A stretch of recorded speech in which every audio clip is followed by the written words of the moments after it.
بسم الله الرحمن الرحيم ويكلم الناس في المهد وكهلا ومن الصالحين، اور وہ لوگوں سے جھولے میں اور بڑی عمر میں بات کرے گا اور خاص بندوں میں سے ہوگا۔ حضرت عیسیٰ علیہ السلام کی 3 نشانیاں یہاں بیان ہوئی۔ نمبر 1، بات کرنے کی عمر سے پہلے ہی کلام کریں گے۔ نمبر 2، پکی عمر میں لوگوں سے کلام فرمائیں گے، اور وہ یوں کہ آسمان سے اترنے کے بعد آپ لوگوں سے کلام فرمائیں گے۔ اس سے ثابت ہوتا ہے کہ حضرت عیسیٰ علیہ السلام آسمان سے زمین کی طرف اتریں گے، جیسے احادیث مبارکہ میں وارد ہوا، اور دجال کو قتل کریں گے۔ جیسے آپ صلی اللہ علیہ وسلم کے بچپن میں کلام کرنا معجزہ ہے، ایسے ہی پکی عمر میں اس طرح کلام کرنا بھی آپ کا معجزہ ہوگا۔ تیسری بات ارشاد فرمائی، حضرت عیسیٰ علیہ السلام اللہ کے خاص بندوں میں سے ہیں۔ مجموعی طور پر سورہ آل عمران کی آیت نمبر 45 اور 46 میں حضرت عیسیٰ علیہ السلام کی بہت ساری صفات کو بیان کیا، مثلا کلمت اللہ ہونا، مسیح ہونا، حضرت مریم کا بیٹا ہونا، بغیر باپ کے پیدا ہونا، دنیا میں عزت والا ہونا، کہ قرآن کے ذریعے سارے عالم میں ان کے نام کی دھوم مچا دی گئی، آخرت میں خصوصی عزت والا ہونا بہت سے طریقوں سے ہوگا، ان میں سے ایک یہ کہ قیامت میں انہی کے ذریعے مخلوق کو حضور اقدس صلی اللہ علیہ وسلم تک رہنمائی ملے گی، بارگاہ الہی میں بہت زیادہ قرب و منزلت رکھنے والا ہوگا۔ معلوم ہوا پیغمبروں کی نعت خوانی کرنا، ان کی تعریف کرنا سنت الہیہ ہے۔ اللہ تعالیٰ اس کی توفیق عطا فرمائے۔ اگلی آیت میں ارشاد فرمایا، قالت رب انا یکون لی ولد ولم یمسسنی بشر، جب فرشتوں نے حضرت مریم کو بیٹے کی بشارت دی تو انہوں نے حیرت سے عرض کیا، یا اللہ میرے ہاں بچہ کیسے ہوگا، مجھے تو کسی شخص نے ہاتھ بھی نہیں لگایا، اور دستور یہ ہے کہ بچہ عورت و مرد کے ملاپ سے ہوتا ہے، تو مجھے پتہ کس طرح عطا ہوگا، بچہ کس طرح عطا ہوگا، نکاح سے یا یوں ہی بغیر مرد کے؟ تو جواب ملا اسی حالت میں، یعنی تم کنواری ہی رہو گی اور فرزند پیدا ہو جائے گا، کیونکہ اللہ تعالیٰ بڑی قدرت والا ہے، اور اس کی شان یہ ہے کہ جب وہ کسی کام کا فیصلہ فرما لیتا ہے تو اسے صرف اتنا فرماتا ہے ہو جا، تو وہ کام فوراً ہو جاتا ہے۔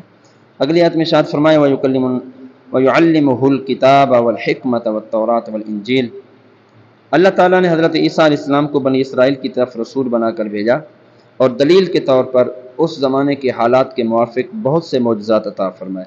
اس آیت سے معلوم ہوا کہ حضرت عیسیٰ علیہ السلام صرف بنی اسرائیل کے نبی تھے، یہی بات موجودہ بائبل کے اندر بھی موجود ہے۔ آیت میں حضرت عیسیٰ علیہ السلام کے 5 معجزات کا ذکر ہوا، مٹی سے پرندے کی صورت بنا کر پھونک مارنا، اور اس سے حقیقی پرندہ بن جانا۔ نمبر 2، پیدائشی اندھوں کو آنکھوں کا نور عطا فرما دینا۔ نمبر 3، کوڑھ کے مریضوں کو شفا یاب کر دینا۔ نمبر 4، مردوں کو زندہ کر دینا۔ نمبر 5، غیب کی خبریں دینا۔ پرندے زندہ کرنا، جب حضرت عیسیٰ علیہ السلام نے نبوت کا دعویٰ کیا اور معجزات دکھائے تو لوگوں نے درخواست کی کہ آپ ایک چمگادڑ پیدا کریں۔ آپ نے مٹی سے چمگادڑ کی صورت بنائی، پھر اس میں پھونک ماری تو وہ اڑنے لگی۔ چمگادڑ کی خصوصیت یہ ہے کہ وہ اڑنے والے جانوروں میں بہت عجیب ہے، اور قدرت پر دلالت کرنے میں دوسروں سے بڑھ کر، کیونکہ وہ بغیر پروں کے اڑتی ہے اور دانت رکھتی ہے اور ہنستی ہے، اور اس کی مادہ کی چھاتی ہوتی ہے، بچہ جنتی ہے، حالانکہ اڑنے والے جانوروں میں یہ باتیں نہیں ہوتی۔ دوسری بات، کوڑھیوں کو شفا یاب کرنا، حضرت عیسیٰ علیہ السلام اس مریض کو بھی شفا دیتے جس کا برس بدن میں پھیل گیا ہو اور اتباع اس کے علاج سے عاجز ہوں۔ حضرت عیسیٰ علیہ السلام کے زمانے میں طب کا علم انتہائی عروج پر تھا، اور طب کے ماہرین علاج کے معاملے میں انتہائی مہارت رکھتے تھے، اس لیے ان کو اسی قسم کے معجزات دکھائے گئے تاکہ معلوم ہو کہ طب کے طریقے سے جس کا علاج ممکن نہیں، اس کو تندرست کر دینا یقیناً معجزہ اور نبی کی نبوت کی دلیل ہے۔ حضرت وہب بن منبہ کا قول ہے کہ اکثر حضرت عیسیٰ علیہ السلام کے پاس ایک دن میں 50 ہزار مریضوں کا اجتماع ہو جاتا تھا۔ ان میں جو چل سکتا تھا وہ حاضر خدمت ہوتا تھا، اور جسے چلنے کی طاقت نہ ہوتی تھی اس کے پاس خود حضرت عیسیٰ علیہ السلام تشریف لے جاتے اور دعا فرما کر اس کو تندرست کرتے اور اپنی رسالت پر ایمان لانے کی شرط کر لیتے۔ نمبر 3، مردوں کو زندہ کرنا، حضرت عبداللہ ابن عباس نے فرمایا حضرت عیسیٰ علیہ السلام نے 4 شخصوں کو زندہ کیا۔ ایک کا نام تھا آزر، جس کو آپ کے ساتھ مخلصانہ محبت تھی، جب اس کی حالت نازک ہوئی تو اس کی بہن نے آپ کو اطلاع دی، مگر وہ آپ سے 3 روز کی مسافت کے فاصلے پر تھا۔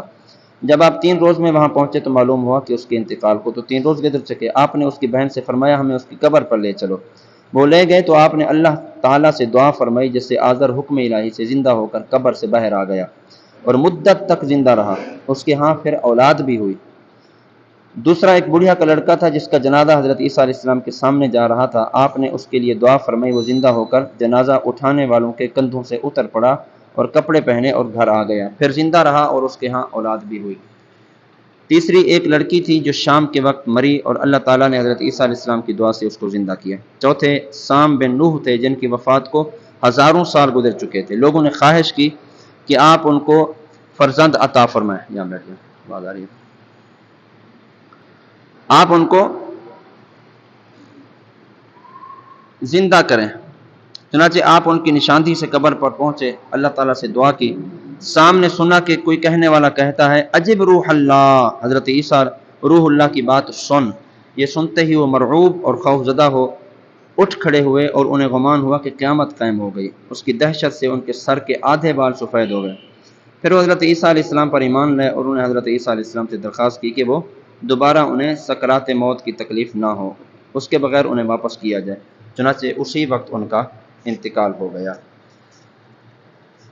حضرت عیسیٰ علیہ السلام جسے زندہ فرماتے اسے باذن اللہ یعنی اللہ کا حکم سے، اللہ کے حکم سے فرماتے۔